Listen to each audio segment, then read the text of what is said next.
Una niña triste en el espejo me mira prudente y no quiere hablar. Hay un monstruo gris en la cocina que lo rompe todo, que no para de gritar. Tengo una mano en el cuello que con su tireta me impide respirar. Una venda me tapa los ojos, puedo leer el miedo y se acerca. Tengo un nudo en mi garganta que juega con fuerza. Tengo una culpa que me aprieta, se posa en mis hombros y me cuesta callar. ¡Vamos todos!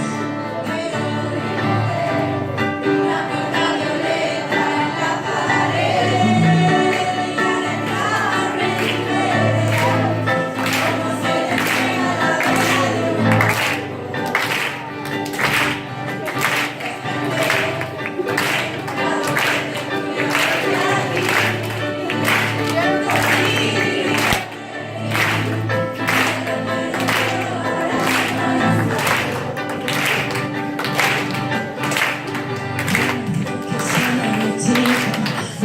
que no pasa porque no eres